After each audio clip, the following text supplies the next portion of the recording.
Day 66. അപ്പോൾ ഇന്ന് രാവിലത്തെ മെയിലായിട്ടുള്ള 10 എഗ് വെച്ചും 100 ഗ്രാം ബ്രൊക്കോളി എടുത്ത് ബൈക്ക് എടുത്ത് നേരെ ഞാൻ ജിമ്മിലേക്കാണ് പോയത്.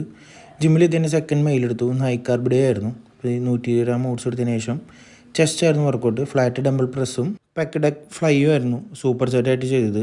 Second workout incline dumbbell press drop സെറ്റായിരുന്നു ലാസ്റ്റ് സെറ്റ് ചെയ്തത്. അത് കഴിഞ്ഞ് ലോ ടു ഹൈ ആയിരുന്നു ഫോർത്ത് വർക്കൗട്ട്. സെക്കൻഡ് ലാസ്റ്റ് വർക്കൗട്ടായിട്ട് ഡിക്ലൈൻ പ്രസ് ചെയ്തു. Last workout cable cross over ആയിരുന്നു. 3 സെറ്റ്സ് 20 റെപ്സ് ആയിരുന്നു. ഷോപ്പിലെത്തി മൂന്നാമത്തെ മെയിലായിട്ടുള്ള 200 ഗ്രാം ചിക്കനും സ്വീറ്റ് പൊട്ടാറ്റോയും കഴിച്ചു. ഫോർത്ത് മെയിലിൽ ഹൈ കാർബായ കാരണം കൊണ്ട് 200 ഗ്രാം റൈസും 150 ഗ്രാം ചിക്കനും ആയിരുന്നു. അത് കഴിഞ്ഞ് ജിമ്മിലെത്തി 7 എഗ് വെറ്റ്സും വേ പ്രോട്ടീനും കഴിച്ചു.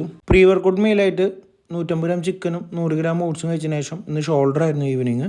ഫ്രണ്ട് പ്രസ് 4 സെറ്റ്, 4ാം സെറ്റ് ഡ്രോപ്പ് സെറ്റ്, ലാറ്റർ റൈസും ഫ്രണ്ട് റൈസും സൂപ്പർ സെറ്റായിരുന്നു. 50 റെപ്സ് 3 സെറ്റ്സ് ആയിരുന്നു ലാറ്ററൽ റൈസും ഫ്രണ്ട് റൈസും ചെയ്തത്. അത് കഴിഞ്ഞ് അർണോൾഡ് പ്രസ് ആയിരുന്നു. അർണോൾഡ് പ്രസ് ലൈറ്റ് വെയ്റ്റിലായിരുന്നു അർണോൾഡ് പ്രസ് ഞാൻ ചെയ്തത്. അത് കഴിഞ്ഞ് അപ്രൈറ്റ് റോ ചെയ്തു. സെക്കൻഡ് ലാസ്റ്റ് വർക്കൗട്ട് ഫേസ് പുള്ളായിരുന്നു. 15 റെപ്സ് 3 സെറ്റ്സ് ആയിരുന്നു. ലാസ്റ്റ് വർക്കൗട്ടായിട്ട് ഡംബൽ സ്ട്രക്സ് ആയിരുന്നു. ഡംബൽ സ്ട്രക്സ് ചെയ്തതിനു ശേഷം തിരിച്ച് വീട്ടിലെത്തി എൻ്റെ പോസ്റ്റ് വർക്കൗട്ട് മെയിൽ ചിക്കനും വെജിറ്റബിൾസും